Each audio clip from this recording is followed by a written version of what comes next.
So from our first week of math classes, I gave you two sets of assignments. This is going to be the first set, the one that has 12 questions. And so let's go for the ride.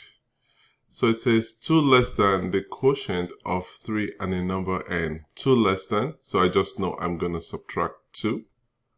So 2 less than the quotient of 3 and n. The quotient, which means division of 3 and n. So that's what we have for answer.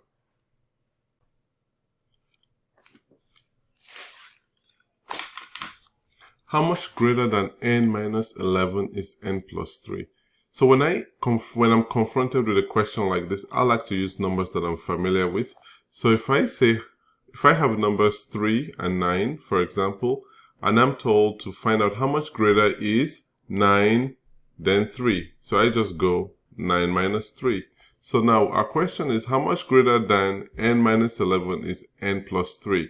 So what I'm going to do here is I'm going to have n plus 3 minus, because that's going to be a smaller number, and n minus 11. So this is going to give me n plus 3 minus n plus 11. Now let's group common terms together. I have n minus n plus 3 plus 11. This is going to be 0 plus 14, which is 14. Next question.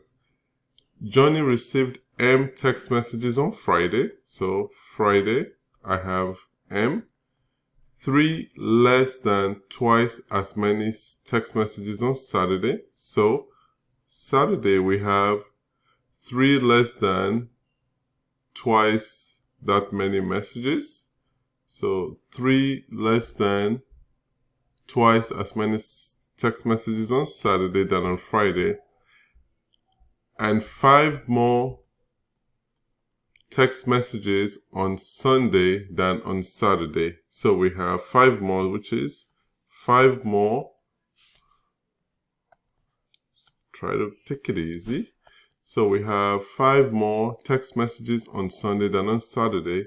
So Sunday is actually going to be, I'll write it this way, Sunday is equal to Saturday plus 5, which is going to be 2m minus 3 plus 5, which is going to give us 2m plus 2. What is the total number of text messages he received over those days? So I have Friday plus Saturday plus Sunday. So that's going to give me m plus 2m minus 3 plus 2m plus 2.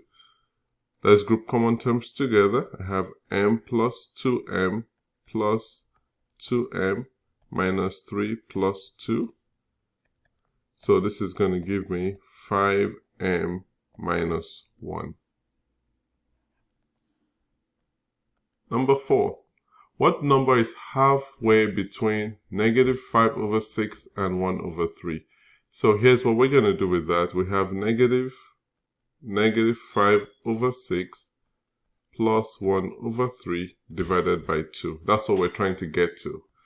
So now I'm going to use common terms here. So I have negative 5 over 6. We use our common multiples, the least common multiples. So for 5 and 6 is going to be 6.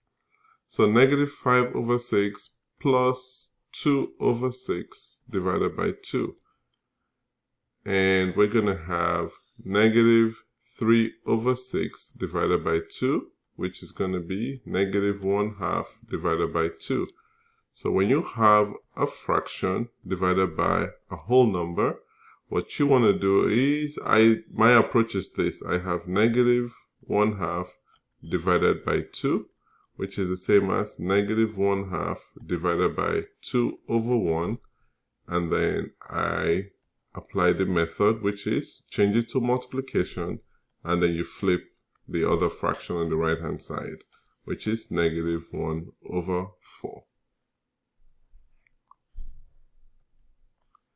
What is 4.4985 rounded to the nearest hundredth? So the hundredth position is at 9 right here. So we're going to look at the number to the right of 9, and it's 8. 8 is greater than 5. So we're going to add 1 to 9. So you're going to end up with 4.50. Which of the following expressions is equivalent to this expression? So let's write it out first. We have 3a plus 1/2 b minus 2c minus 1/2 2a plus 3b. So now let's simplify the parentheses. So I'm going to go 3a plus 1/2 b minus minus c rather, minus c minus a minus 3/2b. So let's group common terms together. So I have 3a minus a, and then I have plus 1/2 b minus 3/2b minus c. So this is going to give us 3a minus a is 2a, plus 1/2 b minus 3/2b is going to be minus 2/2b minus c. This is going to give us 2a minus b minus c. Number 7. How many minutes are there in 2h hours and 6m minutes? So we want to convert everything to minutes. So to convert hours to minutes, you multiply hours by 60. So we have 60 multiplied by 2h, and then we add 6m to that. So this is going to give us 120h plus 6m. It's this right here. Number 8, add 5 to a number. So the number is n, so I'm going to add 5 to that number. Divide that number by 8. Subtract 1. And then multiply everything by 8. So now you can see that we have this 8 here. Let me just do it this way. This 8 here is going to cross this 8 out here. And so we have n plus 5 minus 8, which is going to give us n minus 3. Now, if you're confused about how I got to this, here's another way to look at it. So we're going to multiply 8 n plus 5 divided by 8 minus 8 multiplied by 1. So you can see that 8 crosses out here as well. N plus 5 minus 8, which is n minus 3. Which of the following expressions is equivalent to this expression here?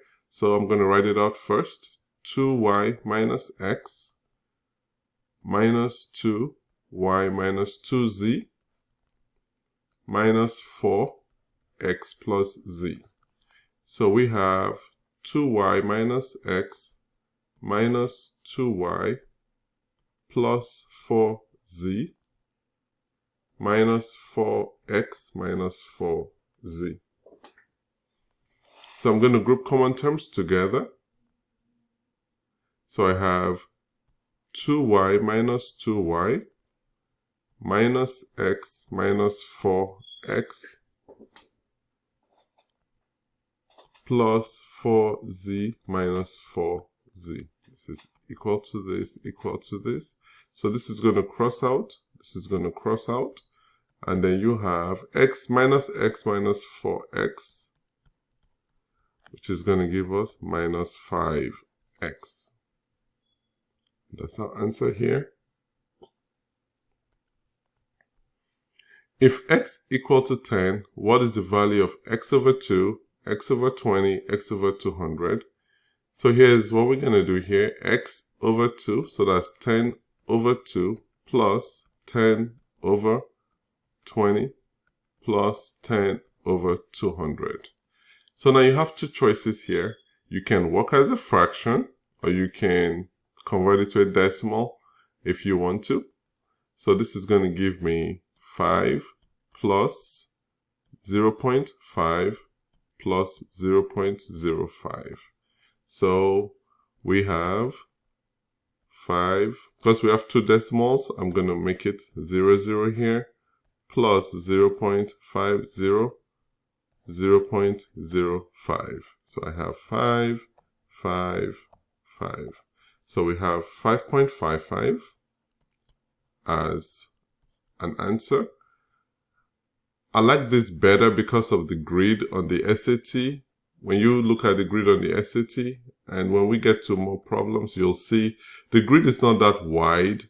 So I would rather do this, but if you want to do if you had a wide grid, here's another thing you could do. You have 10 over 2 plus 10 over 20 plus 10 over 200. This is going to give me 5 plus 1/2 plus 1 over 20. And then we can rewrite all of this so that the least common multiple is 20. So you have 5 multiplied by 20. This is 100 over 20 plus 10 over 20 plus 1 over 20. So you can just add all together. It's 100 plus 10 plus 1 divided by 20, which is going to give me 111 over 20. This is going to give you exactly the same values. So you'll notice on your papers, if you had this, I gave you a full point for it. If you had this, I also give you a full point. And then some went ahead and did this as 511 over 20. That's also perfect. So now you have, if x and y are positive integers and 2x plus 5y equal to 18, what is the value of x? Now what I'm going to do here is I'm going to write this equation. Because I have value of x, I'm going to find the value of y from the equation. So I have 2x plus 5y equal to 18. I'll take 2x from both sides, minus 2x minus 2x. So 5y equal to 18 minus 2x. We divide both by 5 to get the value of y. So y is 18 minus 2x divided by 5. Take note of two key words here. Positive integers. Note that you cannot have, you have to make sure that both x and y are positive integers. So let's create a table here. This is one of the things with the SAT, you have to be able to think about different ways to solve problems. So I'm going to use 1. Because it's a positive integer, it has to be greater than 0. I'm going to use 1, 2, 3, 4, 5 and see what happens. So x equal to 1. In that case, we have y is equal to 18 minus 2 over 5, which is 16 over 5. I'm going to just put an x here to show that it does not fit. All right, the next one, x equal to 2. So we have 18 minus 4 over 5, which is 14 over 5. I'm going to put an x to show that it's not going to work. X equal to 3, we have 18 minus 6 over 5, which is 12 over 5. I'm going to put another x to show that it's not going to work. And then let's try x equal to 4. We have 18 minus 8 over 5, which is 10 over 5, which gives us 2. Now you can see here, the reason why I'm okay with using this is because this is the only instance where x and y are positive integers. Let's take one more step and try for 5. On the test, once you get to this point, you can stop. I'm just doing this for explanation. So now you have 18 minus 2x, which is 18 minus 10 over 5, which is 8 over 5. This is not going to be a positive integer, so cross it out. So in this case, x is equal to 4. And then final example, A equal to 3, B equal to -1, and C equal to -2.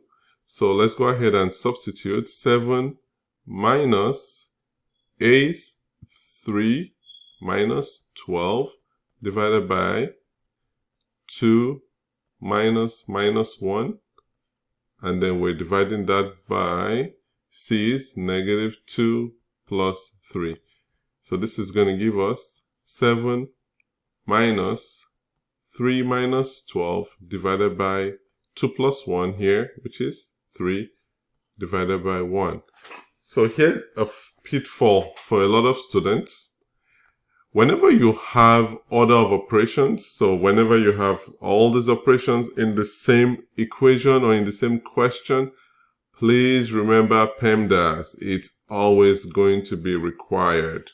So when we go with PEMDAS here, you can see here that we now have 7 minus 3 minus 12 divided by 3, because 3, the division sign has a higher precedence than the subtraction sign. So we have 3 minus 4 over 1, which is going to give us, and the reason why I did that, let me just try to show some more detail here. I dealt with this first. So -12 divided by 3 is -4. And so now we have 7 minus, this is -1 over 1, which is 7 minus -1, which is 7 plus 1. That's going to give you 8.